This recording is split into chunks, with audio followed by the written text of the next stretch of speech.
మొన్న నేపాల్లో జెన్జీల ఉద్యమం చూశారు కదా. ఇప్పుడు జెన్ ఆల్ఫాల పోరాటం చూడండి. అందరూ చిన్నపిల్లలే, 2-3 తరగతుల వాళ్ళనుకుంటా. అంతా కలిసి వచ్చి కలెక్టరేట్ ముందు బైఠాయించారు.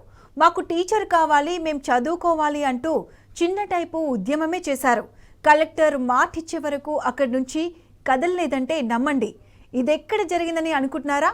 మన జోగులాంబ గద్వాల జిల్లా కేంద్రంలో గద్వాల మండలం గుర్రంగడ్డ గ్రామానికి చెందిన 35 మంది విద్యార్థులు తమ పేరెంట్స్ను వెంట పెట్టుకుని కలెక్టరేట్కు వచ్చారు.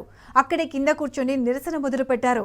తమ ఊరి నది మధ్యలో ఉందని, అందుకే టీచర్లెవరూ రావడం లేదని మొరపెట్టుకున్నారు.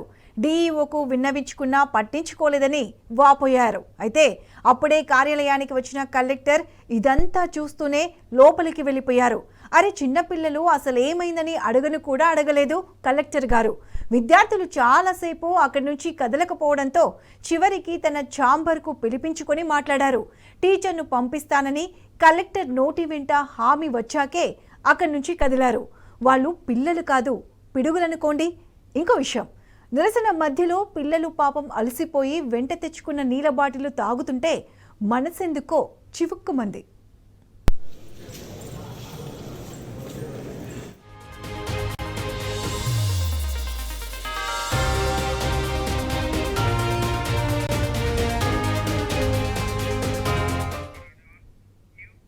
రెడీ అంశానికి సంబంధించి పూర్తి అప్డేట్స్ మా ప్రతినిధి నరేష్ అందిస్తారు. నరేష్, చెప్పండి, కలెక్టరేట్లో చిన్నపిల్లలు అంతసేపు మాకు టీచర్ కావాలని ఒక విధంగా వాళ్ళు ధర్నా చేసినట్లు కూడా మనం అనుకోవచ్చు. చివరికి కలెక్టర్ దీనిపై స్పందించారు. ఇదంతా చూస్తుంటే అసలు ఏం జరిగింది? పూర్తి అప్డేట్స్ ఏంటి?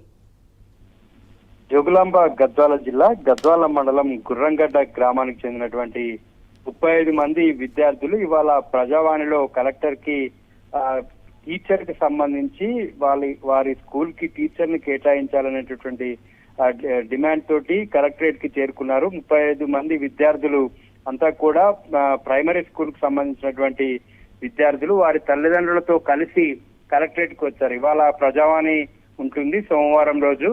వారి స్కూల్ కి టీచర్ లేకపోవడం వల్ల విద్యకు దూరం అవుతున్నామని చెప్పి విద్యార్థులు ఆవేదన చెందారు. గత నెల రోజుల క్రితం ఆ స్కూల్ కు వచ్చేటటువంటి టీచర్ బదిలీ కావడంతో నెల రోజుల నుంచి కూడా ఆ స్కూల్లో విద్యార్థులకు పాఠాలు చెప్పేవారు లేరు.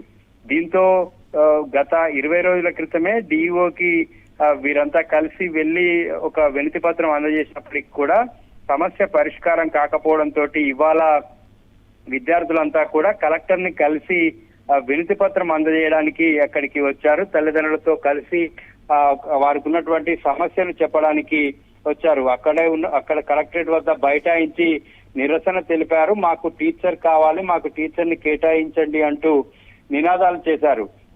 దీంతో అక్కడికి చేరుకున్నటువంటి కలెక్టర్ పిల్లల్ని ఛాంబర్ కి పిలిపించుకొని మాట్లాడినటువంటి సందర్భంలో ఖచ్చితంగా టీచర్ ని కేటాయిస్తేనే మేము ఇక్కడి నుంచి కదులుతామని చెప్పి విద్యార్థులు ఆ కలెక్టర్ కూడా తేల్చి చెప్పారు. గత కొన్ని రోజులుగా ఇక్కడ స్కూల్లో టీచర్ లేకపోవడం వల్ల ఆ పిల్లలంతా కూడా రోజు స్కూల్ కి రావడము, తిరిగి పాఠాలు ఏం నేర్చుకోకుండానే ఇంటికి వెళ్ళడం జరుగుతుంది.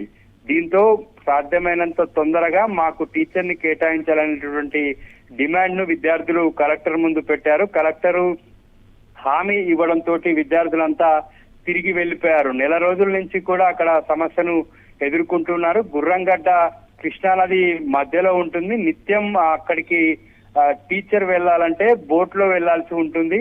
ఈ ఓవైపు జూరాల నుంచి వదిలినటువంటి వరద ఈ గ్రామం దగ్గరికి గ్రామం దగ్గర 2 పాయలుగా కృష్ణానది విడిపోతుంది.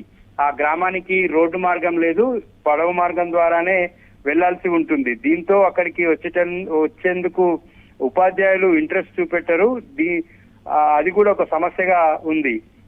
నెల రోజుల క్రితం టీచర్ బదిలీ అయినప్పటికీ కూడా అక్కడ ఉన్నటువంటి పిల్లల భవిష్యత్తును దృష్టిలో ఉంచుకొని వెంటనే అక్కడ టీచర్ ని కేటాయించిన తర్వాతనే పాత టీచర్ ని బదిలీ చేయాల్సినటువంటి అధికారులు టీచర్ ని బదిలీ చేసి కొత్త టీచర్ ను కేటాయించకపోవడంతో పాటు నెల రోజులుగా సమస్యను అలాగే పెండింగ్ పెట్టడంతో విద్యార్థులంతా కూడా తమ తల్లిదండ్రులతో కలిసి కదిలారు. కలెక్టరేట్ వద్ద బైఠాయించి వారు నిరసన తెలిపారు. ఎట్టి పరిస్థితుల్లో సాధ్యమైనంత త్వరగా తమకు టీచర్ని కేటాయించాలని విద్యార్థులు డిమాండ్ చేయడంతో కలెక్టర్ బిఎం సంతోష్ వారికి మాటిచ్చి వెంటనే ఉపాధ్యాయుల్ని కేటాయిస్తానని చెప్పడంతో విద్యార్థులు తిరిగి వారి స్వగ్రామానికి చేరుకున్నారు. Right Naresh, thanks for the updates.